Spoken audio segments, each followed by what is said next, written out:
اور ویسے بھی ہم بڑے بڑے جلسے اور کانفرنس میں جانا ترک کر چکے ہیں. اس کی وجہ یہ ہے کہ ان جلسوں سے زیادہ اہمیت جو مسجد کی محفلوں کی ہے. انقلاب مسجد سے آتا ہے, انقلاب ممبر سے آتا ہے.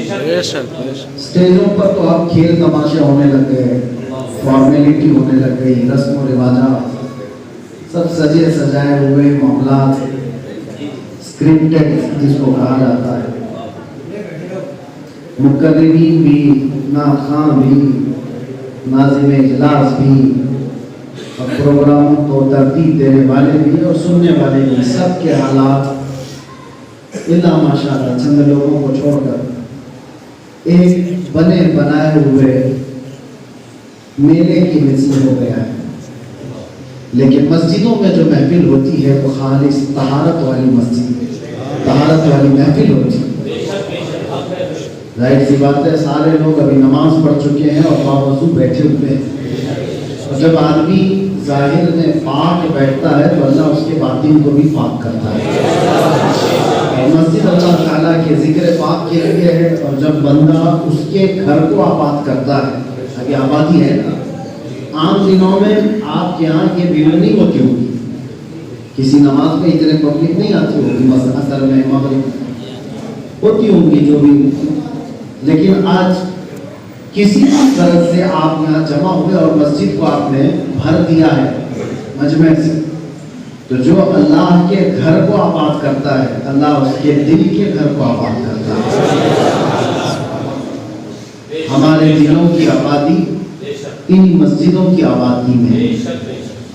مسئلہ یہ ہے کہ میں ہر جگہ جانا چاہتا ہوں لوگ اس طرح سے مسجد میں بیٹھ کر سننے والے ہوں اور مسجد کی بے احترامی کرنے والے نہ ہوں, کیونکہ مسئلہ یہ ہے کہ ہماری خواہش تو ہے کہ ہم مسجد میں جا کر کے کہیں بیان کریں, لیکن جس مسجد میں جا کر بیان کر کے آتے ہیں واپس آنے تک تو مسجد کے دروازے ٹوٹ چکے ہوتے ہیں. لوگ ایک دوسرے کو دھکا دے کر کے مسجد کی کیا کیا چیزیں توڑ چکے ہوتے ہیں.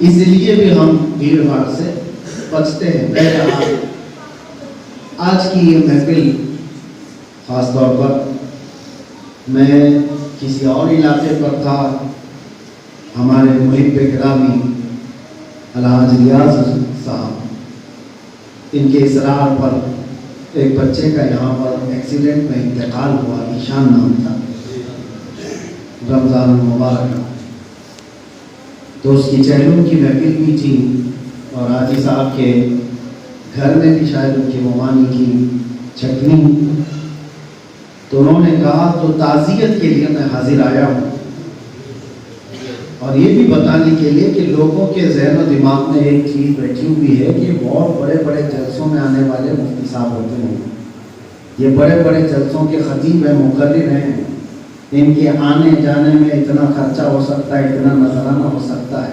کلا حاشا, ہرگز نہیں. جس دن سے میں نے ممبر پر قدم رکھا ہے تقریر کرنے کے لیے, اللہ شاہد ہے, میں نے کبھی آج تک کسی چیز کا مطالبہ نہیں کیا, اور مرتے دم تک اللہ مجھے اس پر قائم رکھے. ہمارے لیے یہ چیزیں اہم نہیں, اور اگر میری کمائی کا یہی ذریعہ ہوتا جلسے تو میں بند نہیں کرتا, بند کرنے کا اعلان بھی نہیں کرتا. آج ہمارے سے زیادہ ڈیمانڈ کیا ہے, ہر جلسے والا چاہتا ہے ہم چاہیں تو ان سے لاکھوں کے پیسے وصول کر لیں. بہت سارے لوگوں کے جذبات کا استعمال کرنا اچھی طرح جانتے ہیں, لیکن اللہ نے مجھے اس راستے پر نہیں رکھا کہ لوگ اگر محبت کر رہے ہیں تو ان کی محبت کا میں استحصال کروں. ہم نے اس کو ذریعہ معاش نہیں بنایا. آج آپ کے ہاں چھوٹے سے گاؤں میں اور چھوٹی سی مسجد میں بیٹھ کر میں یہ بھی میسج دینا چاہتا ہوں, ہم بڑی بڑی کانفرنسوں والے نہیں ہیں, ہم اس جگہ پر جاتے ہیں جہاں چار ہوں لیکن انقلاب لانے والے. آپ کو پتا ہے آج سے تقریباً 5 سال پہلے, 5 سال گزر گئے پتہ بھی نہیں چلا, آپ کے قریب رہنے والا دلی کے قریب غازی آباد کا ایک کتا بھونکتا تھا حضور کی شان میں. اس کو ہم نے چیلنج کیا تھا 5 سال پہلے, بچوں کو بھی یاد ہے.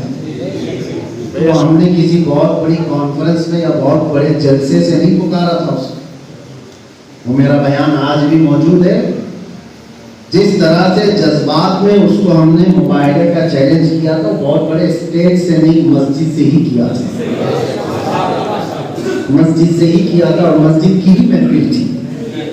اسی لیے میں کہتا ہوں مسجد سے نکلی ہوئی آواز میں دم ہے, اثر ہے. اور اسی وجہ سے تو یہ سارے کتے مسجدوں کے دشمن بنے ہوئے ہیں.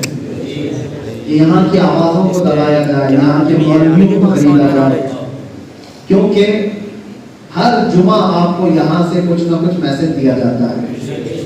ہماری ٹوٹی بکھری ہوئی قوم ہے, لیکن جمعہ میں جب جماعت کے ساتھ قائم کرنے کی جاتی ہے تو اپنے مولانا سے کچھ نہ کچھ دین سیکھ کر کے پھر گرم ہو جاتی ہے.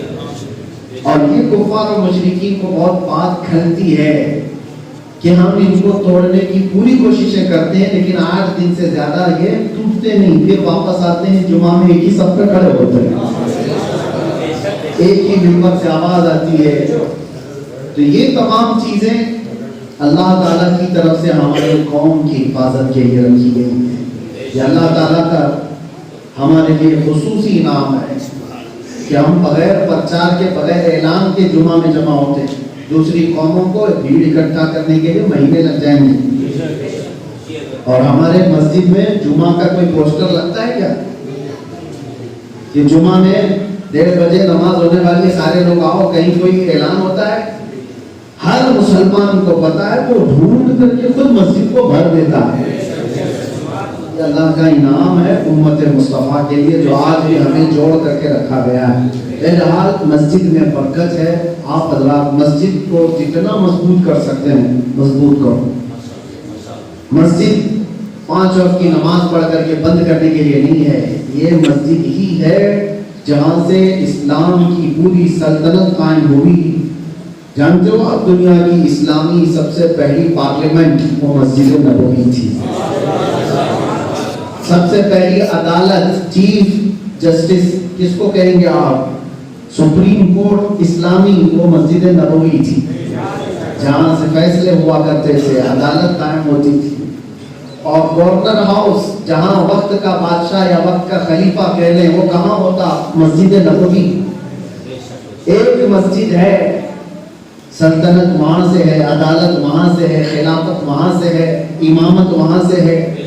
حتیٰ کہ کوئی دوسرا مدرسہ نہیں تھا, کوئی کہیں یونیورسٹی نہیں تھی. صحابہ کی پہلی یونیورسٹی مسجد نبوی تھی. اور آپ کو بتاؤں, جنگ میں جو قیدی پکڑ کر کے لائے جاتے تھے, ان قیدیوں کو رکھنے والی جو جیل تھی وہ کہاں تھی, وہ بھی مسجد نبوی تھی. قیدیوں کو بھی جیل الگ سے کوئی بنائی نہیں تھی, مسجد کے اندر ستونوں پر رکھا جاتا تھا باندھ کر. وجہ یہ تھی کہ اس میں کتنے قیدی ایسے ہیں جو مومنین صحابہ کی نمازوں کو دیکھتے اور وہیں وہ ایمان لے آتے تھے. جنگوں میں جو زخمی ہو جاتے تھے, جنگوں میں جو زخمی حالت میں جن کو لایا جاتا تھا واپس مدینے, تو وہاں مدینے میں کوئی ہاسپٹل نہیں تھا. ان کا پہلا ہاسپٹل بھی مسجد نبوی, مسجد میں ہی ان کا علاج بھی ہے. علاج کیا ہے, کون دوا کرنے والا حکیم آتا تھا, نہیں, صحابہ سے پوچھو. حضور نماز کے لیے جب تشریف لاتے, چہرے مصطفیٰ کو دیکھتے, بیمار صحیح ہو جاتے, بیمار اچھے ہوتے تھے. ایک مسجد ہے کئی کاموں کے لیے. اسی لیے میں تمام علماء سے بھی اور آپ سے بھی گزارش کرتا ہوں کہ اس کو مضبوط کرو. جلسوں سے زیادہ اثر مسجد سے ہے, انقلاب مسجد سے ہے. بہرحال میں نے آیت کریمہ آپ کے سامنے پڑھی تھی. اللہ قرآن میں فرماتا ہے, قُلْ إِنَّ الْمَوْتَ الَّذِي تَفِرُّونَ مِنْهُ فَإِنَّهُ مُلَاقِيكُمْ. اللہ فرماتا ہے, رسول آپ فرما دیں ان لوگوں کو, وہ موت جس سے تم بھاگ رہے ہو عنقریب تمہیں پکڑنے والی ہے. وہ موت جس سے تم بھاگ رہے ہو, ان الموت الذی تفرون منہ. یہاں دیکھیں قرآن پاک کو توجہ دیں. ہر آدمی موت سے بھاگ رہا ہے. کون چاہتا ہے موت آئے؟ ایک چھوٹی سی بھی گولی آپ کھا رہے ہیں, دوا کھا رہے ہیں, کیوں کھا رہے ہیں؟ بچنا ہے آپ کو, بیماری سے بچنا ہے, موت تھوڑا دور ہو رہا ہے. پتہ سب کو ہے کہ آنے والی ہے, لیکن جب تک ہو سکے آدمی بچتا ہے. آپ ہر بیماری سے بچنا چاہتے ہیں کہ نہیں چاہتے؟ کیوں چاہتے ہو بیماری سے؟ اسی لیے کہ بیماری کے بعد پھر موت ہو سکتی ہے. ہر انسان موت سے بھاگ تو رہا ہے, اور رب تعالیٰ فرماتا ہے فَإِنَّهُ مُلَاقِيكُمْ, وہ تمہیں آ کر کے لے گی. أَيْنَمَا تَكُونُوا يُدْرِككُمُ الْمَوْتُ وَلَوْ كُنْتُمْ فِي بُرُوجٍ مُشَيَّدَةٍ. قرآن میں رب تعالیٰ فرماتا ہے تم جہاں کہیں رہو, موت تمہیں آ کر پکڑ لے گی, چاہے تم بروج مشیدہ کہتے ہیں بہت سیسا پلایا ہوا محل ہو, ایسے مضبوط قلعے کے اندر ہو جس کو کوئی کاٹ نہیں سکتا, اس کے اندر بھی بیٹھے رہو تو موت آ کر رہے گی, موت آنی. قرآن پاک میں رب تبارک و تعالیٰ یہ بھی فرماتا ہے کہ کل نفس ذائقۃ الموت, یہ اللہ کا وعدہ ہے. وَإِنَّمَا تُوَفَّوْنَ أُجُورَكُمْ يَوْمَ الْقِيَامَةِ. اللہ تعالیٰ یہ بھی فرماتا ہے ہر نفس کو موت کا مزہ چکھنا ہے, جس کے اندر جان ہے اسے موت کا مزہ دیکھنا ہے. اب ہمارے ہاں لوگوں کے اندر ایک کانسیپٹ ہے, ایک تصور ہے, ابھی تو ٹائم ہے نا, ابھی تو جوانی ہے, بوڑھاپا آئے گا, بال سفید ہوں گے, کمر جھکے گی, دانت ہلیں گے, تب تو موت آئے گی. ایسا نہیں ہے. جس بچے کے چہلوں میں ہم بیٹھے ہوئے ہیں, میں نے اس کی عمر پوچھی تو 17-18 سال کے قریب تھا. 17-18 سال کا ہی تھا. 17-18 سال میں لوگ تصور بھی نہیں کرتے, لیکن موت عمر دیکھ کر کے نہیں آتی. جوانوں کو بھی آتی ہے, بڑھاپے میں بھی آتی ہے, بچپنے میں بھی آتی ہے. اور ایک بات یہ بھی میں آپ کو بتا دوں, جس کو بڑھاپا مل گیا یہ اس کے لیے نعمت ہے اللہ کی طرف سے. سب کو بڑھاپا نہیں دیا جاتا. جو جوان ہے وہ یہ سوچ رہے ہوں کہ بوڑھے ہونے کے بعد سارے کام نپٹا لیں گے, تو اس سے پہلے تم نہ نپٹ جاؤ. ایسا ہے کہ بڑھاپا سب کو نہیں ملتا, اور بڑھاپا مل جانے کے بعد بھی ایک بات میں آپ کو بتا دوں, اور سارے سفید داڑھی والے لوگ یہاں پر ہوں گے, سفید داڑھی والے لوگ, ان کے لیے یہ فرمایا گیا, اللہ فرماتا ہے سفید داڑھی والے کو عذاب دینے میں مجھے حیا آتی. جس کی سفید داڑھی اسلام میں سفید ہوئی ہو, جس کی اسلام میں سفید ہو گئی وہ داڑھی, اللہ فرماتا ہے اس کو عذاب دینے میں مجھے حیا آتی. اب یہاں پر ایک بات میں آپ کو بتا دوں, کچھ بوڑھے وہ بھی ہیں جو ابھی چکنے ہیں, ان کی 70 سال کی بھی عمر ہو گئی, لیکن روزانہ پلیٹ پھیر رہے ہیں. ان کو جوان بننے کا ابھی بھی شوق ہے. دیکھو تو ان کو اپنا چہرہ آئینہ میں دیکھنے میں مزہ نہیں آتا ہوگا, لیکن ایک لت جو پڑ جاتی ہے وہ بڑھاپے میں بھی چھوٹتی نہیں. میں آپ سے کہہ رہا ہوں دو چیزیں, ایک بڑھاپا مل جانا نعمت ہے, اور دوسرا بڑھاپے میں آنے کے بعد اسلام پر قائم رہنا یہ بڑی نعمت ہے. بوڑھے تو بہت ہوتے ہیں, سارے بوڑھے اس نعمت سے مستفید نہیں ہوتے. میرے عزیزوں, ہماری زندگیاں بہت تیزی سے آگے بڑھ رہی ہیں. حضور تاج الشریعہ بدر الطریقہ رحمۃ اللہ تعالیٰ علیہ کی بارگاہ میں ہم تھے. حضرت نے ایک شعر پڑھ کر کے ہمیں بتایا تھا, مجھے ہمیشہ وہ بات یاد رہتی ہے, میں آپ تک اس کو منتقل کرتا ہوں. فارسی کا ایک شعر پڑھ کر کے حضور نے تشریف فرمائی تھی. یاد داری کے وقت زادنے تو ہما خندہ ہو دندو تو کیریاں. تجھے یاد ہے جب تو پیدا ہوا تھا تو سارے لوگ تیرے پیدا ہونے کی خوشی میں ہنس رہے تھے, اور تو روتا ہوا آیا تھا. ہر بچہ دنیا میں کیسے آتا ہے؟ چیختا چلا, ارے نہ روئے تو ڈاکٹر مان کے رلاتا ہے, روئے نہ تو اس کی زندگی پتہ نہ چلے. ہر بچہ دنیا میں روتا ہوا آتا ہے. کبھی آپ نے پوچھا کہ روتا ہوا کیوں آیا؟ بچہ روتا ہوا کیوں آیا دنیا میں؟ اور باقی سارے لوگ, اچھا وہ ایک ہی دن ہے جو ماں بھی اس کے رونے پر روتی نہیں ہے, وہ خوش ہوتی ہے. ایک ہی دن ہے وہ. باقی کبھی بھی بچہ روئے تو ماں بے قرار ہوتی ہے. ماں تو سب سے زیادہ بے قرار ہے. لیکن پیدائش کے وقت جب بچہ روتا ہے وہ ماں بے قرار نہیں ہوتی بلکہ اس وقت خوش ہوتی ہے. کیوں؟ اس ماں کو پتا چلتا ہے کہ میرا بچہ زندہ ہے, اس کی زندگی کا احساس اسے خوشی دیتا ہے. تو ساری دنیا ہنس رہی ہے, خوشیوں میں پیڑے بانٹے جا رہے ہیں, مٹھائیاں بانٹی جا رہی ہیں, لیکن بچہ تو روتا ہوا ہے. آپ بھی روتے ہوئے آئے ہوں گے, ہم بھی روتے ہوئے آئے. کیوں روتے ہوئے آئے تھے؟ حضرت نے فرمایا تھا وجہ یہ ہے کہ ہمارے پیدا ہونے سے پہلے ہماری روحیں جنت میں ہوا کرتی ہیں. ہماری روحیں جنت میں ہوا کرتی ہیں, اور جب روحیں نکل کر کے یہاں دنیا میں آتی ہیں تو اپنے اصلی وطن کو چھوٹنے کا جو غم ہوتا ہے اس غم میں وہ روتا ہوا آتا ہے. اپنا وطن چھوڑ کر کے آیا ہے, ہم سب اپنے وطن کو چھوڑ کر کے آئے ہیں. اچھا اور ایک بات بتا دوں, وطن کون سا ہوتا ہے؟ وطن ہونے کے لیے, آپ کا گاؤں ہونے کے لیے کیا چیز چاہیے؟ آپ کے باپ کا گاؤں آپ کا گاؤں ہے, آپ کے باپ کا وطن آپ کا وطن ہے. ہم سب کے باپ آدم علیہ السلام کا وطن جنت ہے. ہمارا اصلی وطن کیا ہے؟ وہیں سے آئے ہیں.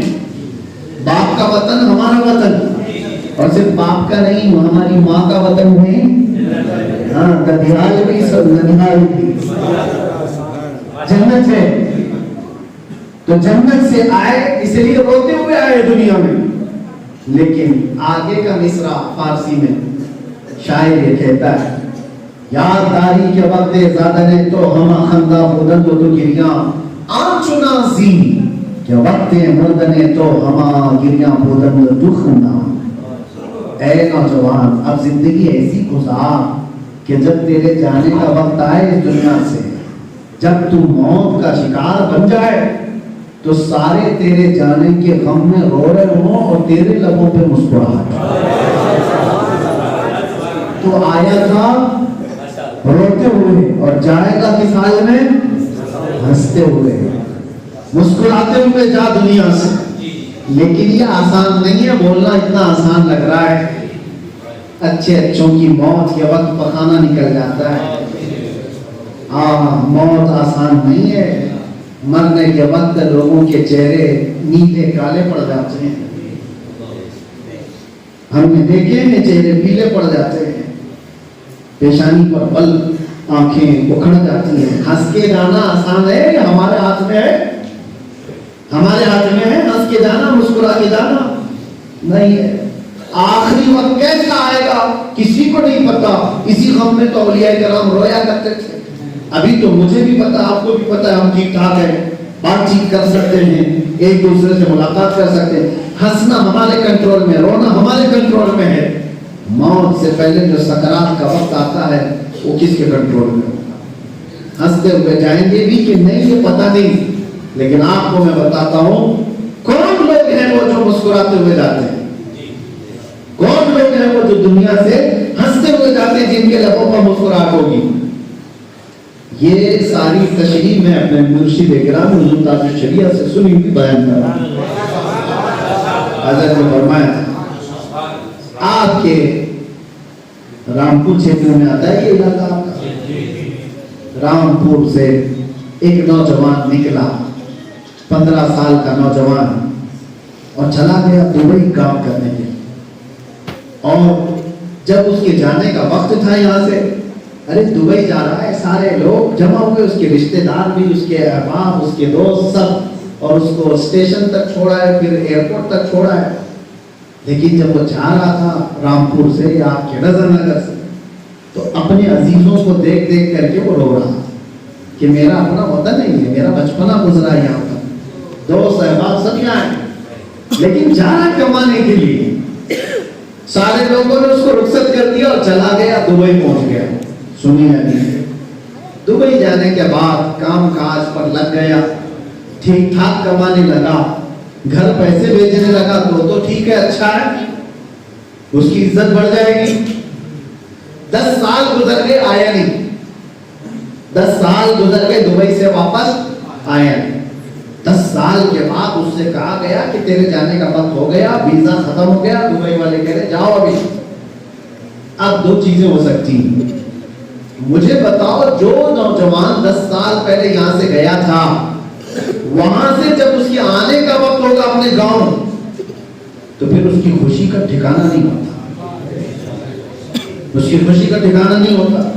وہ اپنے ماں باپ کے لیے، اپنے رشتہ داروں کے لیے، اپنے عزیزوں کے لیے پتہ نہیں کیا کیا خرید رہا ہے، تیاری کر رہا ہے، پتا ہے کہ 5 تاریخ کو تیری فلائٹ میں جانا ہے۔ ارے تیاری پہ تیاری، ہم کو پتا ہے، ہم مدرسے جاتے تھے 6 مہینے کے بعد جب واپس آ رہے ہوتے نا تو گن رہے ہوتے تھے ہم 1 مہینے پہلے سے کہ امتحان اس تاریخ کو ہے، چھٹی اس تاریخ کو ہے، ٹرین کا ٹکٹ بنا کہ نہیں بنا۔ مدرسے میں پڑھنے والوں کو اچھی طرح سے معلوم ہے، جب گھر جانے کا وقت آتا ہے تو ہم تو دوستوں کو بھی نہیں دیکھتے کون دکھ رہا ہے کہ نہیں دکھ رہا ہے، ہمیں تو صرف گھر دکھ رہا ہوتا ہے، ماں باپ اور بھائی بہن وہاں جانا ہے، تو اس خوشی میں وہ سب چیزیں بھول جاتا ہے اور خوشی خوشی آ رہا ہوتا ہے۔ لیکن ایک بندہ وہ بھی ہے جو دبئی تو گیا، دبئی گیا لیکن چوری چکاری میں لگ گیا، لوٹ ماری میں لگ گیا، لوگوں کی عزتیں لوٹنے لگا، زنا کاری میں مبتلا ہو گیا، شراب پینے لگ گیا، اور اس کی ساری بدکاریاں پیپر میں چھپ گئی۔ گاؤں والوں کو بھی پتا چل گیا، رامپور والوں کو، کہہ رہے ہمارا وہ نوجوان جو گیا تھا دبئی، جانے کے بعد چوری میں لگ گیا ہے، ڈکیتی میں لگ گیا ہے، شراب پی رہا ہے، سنا زنا کرتا ہے، بار میں ناچتا ہے، تو آپ لوگ سب اس کے نام سے نفرت کرنے لگیں گے، یہ سیدھی سی بات ہے۔ لیکن اس کو 10 سال انہی کاموں میں لگ گئے، اور ایک دن اس کو کہہ دیا جائے کہ بھائی تیرا ویزا ختم ہو گیا، جاؤ رامپور، اب اس کے ہاتھ پاؤں کانپنے لگ جائیں گے، کیا شکل لے کر کے جاؤں گا، کیا شکل لے کر کے جاؤں گا، کیونکہ پورے گاؤں والوں کو پتا ہے میں شرابی ہو گیا ہوں، میں جواری ہو گیا ہوں، میں ڈکیت ہوں، میں چور ہوں۔ وہ بار بار کوشش کرے گا کہ میرے جانے کے دن اور تھوڑے ٹل جائیں، ابھی نہیں جاؤں گا، کیونکہ پتہ نہیں جاتے ساتھ لوگ مجھے پتھروں سے مارنا نہ شروع کر دیں کہ تو نے نام کٹوائی ہے جا کر کے۔ تو جو غلط کاریوں میں مبتلا ہوا وہ وطن آنے سے ڈرتا ہے، اور جو اپنے کام کاج پر لگا رہا وہ وطن آنے سے ڈرتا نہیں ہے۔ یہی مثال ہے آپ کی اور ہماری، ہم اپنے اصلی وطن جنت سے یہاں آئے، اللہ نے جس کام کے لیے بھیجا اس کام پر لگے تھے، نمازیں برابر تھی، روزے برابر تھے، زکوٰۃ برابر تھی، درود تمام وظائف برابر تھے، تو موت آنے سے پہلے آپ ڈرو گے نہیں، اس لیے کہ آپ پھر آپ سے کہہ دیا جائے کہ میاں تمہاری عمر ہو گئی ابھی جانے کا ہے، آپ کہیں گے ارے اچھی بات ہے، میں تو اسی دن کی تیاری میں ہوں، اپنے باپ کے وطن پہ جاؤں گا، میری ماں کے وطن جنت جا رہا ہوں۔ لیکن جو یہاں دنیا میں عیاشی میں مبتلا رہا، چوری ڈکیتی ہر بڑے کام میں مبتلا رہا، اس سے جا کر کے کہو تیرے جانے کا وقت آ گیا، وہ گھبرانے لگ جائے گا، ڈرنے لگ جائے گا، موت آئے گی تو پتہ نہیں مجھے اپنے وطن میں آنے بھی نہیں دیا جائے گا، جنت میں ہو سکتا ہے رب تعالیٰ فرما دے تیرا ٹھکانہ وہ نہیں ہے بلکہ تیرا ٹھکانہ دوزخ ہے۔ تو یہاں سے جانے والا گھبرائے گا، ڈرے گا، تو جن لوگوں کے موت کے وقت ڈر اور خوف طاری ہو جائے، یہ وہ لوگ ہیں جنہوں نے اللہ تعالیٰ کے بتائے ہوئے راستے پر عمل نہیں کیا۔